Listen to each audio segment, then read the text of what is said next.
45,000 pesos, meron ka ng i7. Okay, so ito na ang ating laptop.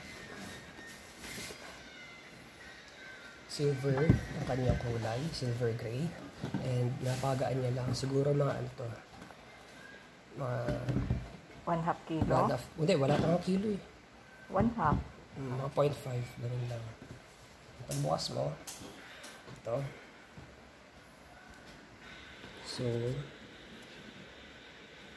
Core i7 NVIDIA.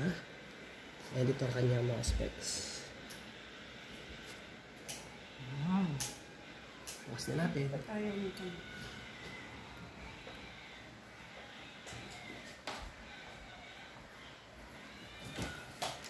And habang hinihintay natin siya magbukas, so, bilis, diba? Connect na natin ang ating mouse na Logitech or Logitech. Then, bukas na rin natin itong mousepad.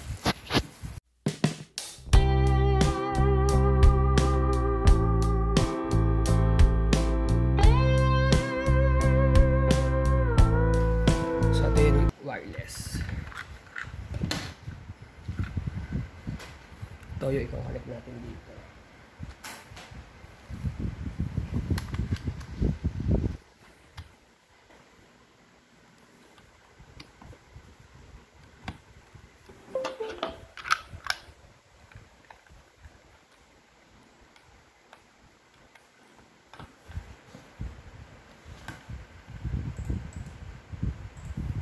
Tapos ito yung processor niya, DX Diag.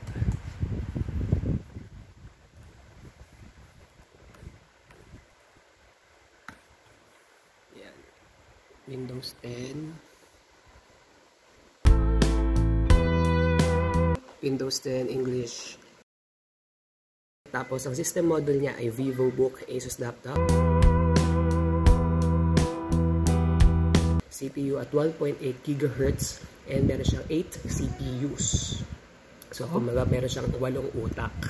And then, ang memory niya ay 4 GB of RAM and yun, 194 MB page file. Meaning, maganda siya.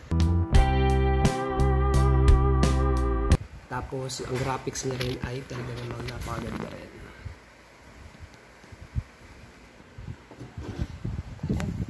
Isa sa feature na ng ASUS VIVOBook 14 ay ang fingerprint scanner na kung saan kapag tinouch mo siya ng inyong finger, ma-unlock na siya. So, i-set up natin.